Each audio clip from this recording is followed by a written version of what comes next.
स्थापना की। हाँ। वो चारों मठ कहीं ना कहीं हमें एक पूरे भारत का दर्शन करवाता है। तो चारों मठ जब हम जाते हैं तो लगभग हम पूरे भारत के दर्शन कर लेते हैं। लेकिन क्योंकि सनातन धर्म में आचार्य लोग बहुत हैं, सभी लोगों ने अपनी अपनी रचनाओं को लिखा है, तो अभी सनातनी संप्रदाय के लोग ये नहीं समझ पाते हैं कि जैसे अभी आदिगुरु शंकराचार्य जी के बाद जो हमारी परंपरा चली हुई आ रही है सनातन धर्म में, तो हम प्रमुख आचार्य किसको को मानते हैं। जैसे मान लीजिए अन्य धर्म में हम लोग ये चिंतन करते हैं, तो कहीं जैसे मान लीजिए कि अभी डॉक्टर सैयद साहब ने कह दिया तो वो एकदम पत्थर की लकीर हो जाता है। हमारे जो धर्मावलंबी हैं वो हमारे आचार्य लोगों की एक तो बात नहीं मानते हैं, और न वो किसी गुरु जी के लिए पूरा समर्पण कर पाते हैं। क्योंकि होता ही है कि अगर मान लीजिए एक गुरु जी आए, दूसरे उनकी काट करके चले गए, दूसरे आए तीसरे करके चले गए, तो वो ये समझ नहीं पाते कि हम गुरु की सही व्याख्या क्या है या आचार्यों की सही व्याख्या क्या है, या हमें हमारे शंकराचार्य के जो पीठ बने हुए हैं हमारे, चाहे शंकर जी पीठ हो, चाहे शारदा पीठ हो, जो गोवर्धन पीठ के हमारे यहाँ पूज्य विराजते, तो अभी उनपे तो नासा तक रिसर्च कर रहे हैं, काफी लोग पीएचडी कर रहे हैं। तो अभी हमारे तो ये जो सनातनी धर्मावलंबी है ये इनके प्रति अनन्य श्रद्धा का भाव क्यों नहीं रखते हैं। वो कहाँ या तो हमसे कहीं कमी हो रही है या हम लोग नहीं समझ पा रहे हैं, तो मार्गदर्शन। बड़ा कूटनीतिक प्रश्न है। किसी एक आचार्य की प्रशस्ति कर तो बाकी चीजें मुझे यहाँ से निकलने के बाद आराम से फुर्सत में मुलाकात करेंगे कि तुमने मेरे गुरु की वहां बात क्यों नहीं रखी, उनके गुरु की क्यों रखी। खैर जो उचित है वो मैं कहूँगा, प्रतंग वाचन प्रबंधी, जो सत्य है उसको कहना चाहिए। जगत एक है और जगत गुरु 1500 हो गए हैं, यही समस्या का सबसे मूल कारण है। और जितने श्रेष्ठ आचार्यगण हैं, मैं नाम किसी का नहीं लूंगा, सभी सम्माननीय, सभी कोई नहीं है। जगत गुरु शब्द की मैंने परिभाषा सबसे पूछी, जो भी श्रेष्ठ आचार्य जिनसे प्रत्यक्ष भेंट संभव से मिलकर, बाकी से पत्र व्यवहार से किसी माध्यम से, तो जगत गुरु शब्द की किसी एक निश्चित परिभाषा पर लोग नहीं आ पाए। किसी ने कहा जो प्रस्थांतरी पर भाष्य लेखन करे वह जगत गुरु है, किसी ने कहा कि कोई विद्वत परिषद को शास्त्रार्थों को विजयी कर दे तो जगत गुरु है, लेकिन अपना अपना मत सबों ने दिया। कोई शास्त्र वाक्य जगत गुरु की परिभाषा में उन्होंने प्रस्तुत नहीं किया। तो दक्षिण की एक लाइब्रेरी में हस्तलिखित सर्वभूत सरस्वती पुस्तकालय में एक हस्तलिखित प्रति है विष्णु धर्मोत्तर पुराण, उसमें मुझे जगत गुरु शब्द की परिभाषा मिली, वो हस्तलिखित ही है।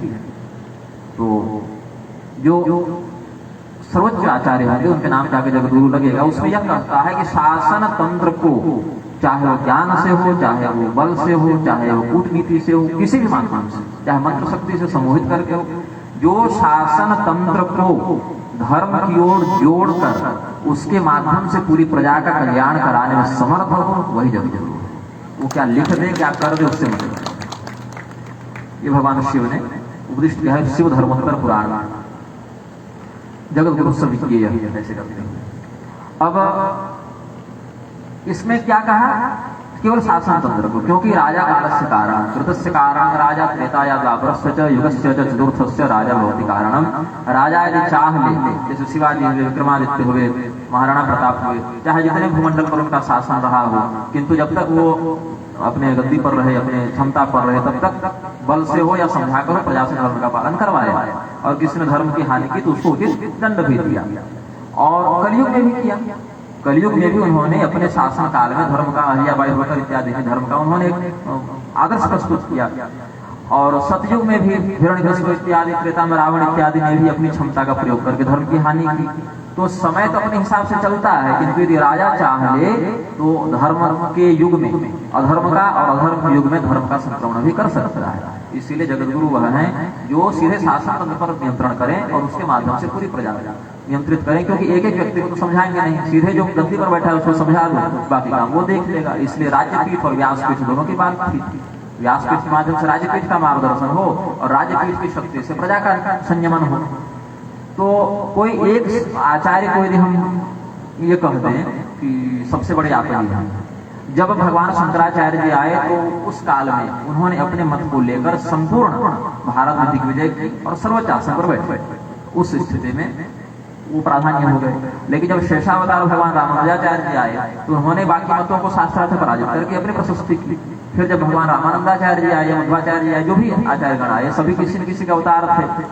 भगवान शिव के अवतार शंकराचार्य जी आए, भगवान शेष के अवतार रामानुजाचार्य जी आए, भगवान वायु के अवतार मध्वाचार्य जी आए, भगवान श्री रामचंद्र जी के अवतार रामानंदाचार्य जी आए, सुदर्शन चक्र के अवतार निम्बारकाचार्य जी आए, अग्निदेव के अवतार वल्लभाचार्य जी आए, भगवान कृष्ण के अवतार गौरांग महाप्रभु आए। तो जो भी आचार्यगण आए, जिस काल में जिस दर्शन के माध्यम से सनातन धर्म का कल्याण हो सकता, चाहे द्वैत हो, चाहे अद्वैत हो, चाहे विशिष्टाद्वैत हो, चाहे जो भी हो, हम लोगों का अव्यक्ताद्वैत है। अव्यक्ताद्वैत पर मैंने परमाक्षर सूत्र लिखा था, पता नहीं आपको मिली कि नहीं मिल गई। तो जो भी दर्शन हो, दर्शन का अर्थ है दृष्टिकोण, इसको थोड़ा सुधारिए। दर्शन का अर्थ है दृष्टिकोण, उस दृष्टिकोण का आश्रय लेकर ब्रह्म को जिसने जिस माध्यम से जिस तरीके से जाना और जिस शैली में समाज को बताया, उस दर्शन के लिए, उस संप्रदाय के लिए वह आचार्य श्रेष्ठ है। अब रही बात सर्वोच्च कौन है, तो यहाँ सनातन धर्म की बड़ी सुंदर बात यह व्यक्तिनिष्ठ नहीं है, यह सिद्धांतनिष्ठ धर्म है। यहाँ व्यक्ति की बात की कोई महत्ता नहीं जब तक वह बात शास्त्र से प्रमाणित नहीं है। जो आचार्य शास्त्र सम्मत वाक्य को कह रहा है, शास्त्र सम्मत आचरण पर स्थित है, चाहे वह गद्दी पर बैठा हो, जमीन पर बैठा हो, पैर ऊपर किए हो, माथा नीचे, उससे मतलब नहीं। यदि वह शास्त्र कहता है, शास्त्र पर चलता है, शास्त्र को जीता है, तो उसकी बात मान्य है, क्योंकि वह शास्त्र की मर्यादा के अंतर्गत आता है। यही कारण है कि वेदव्यास अच्छा ये जितने आचार्य हैं, शंकराचार्य से लेकर मध्वाचार्य तक, परम अद्वैत से परम द्वैत तक, सबों के प्रधान आचार्य वेदव्यास हैं। पुनरपि बदरिक प्राप्त कृष्ण चनत्वा, भगवान मध्वाचार्य जी ने वेदव्यास जी से ब्रह्मसूत्र का ज्ञान प्राप्त किया और सबों ने ब्रह्मसूत्र पर ही अपनी अपनी टीकाएं, भाष्य इत्यादि का लेखन किया।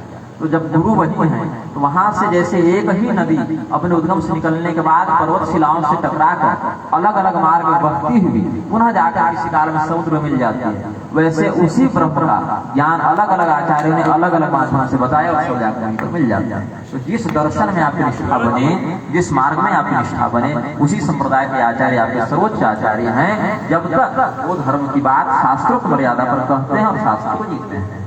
तो सामान्य सदाचार पर कोई आचार्य का मतभेद नहीं होता। जो थोड़ी बहुत मतभेद होते भी हैं, वो केवल पूजा पद्धति, उपासना पद्धति, दर्शन शास्त्र पर होता है। सदाचार पर किसी में कोई मतभेद नहीं है, क्योंकि सदाचार और वैदिक मर्यादा सबके लिए वही है।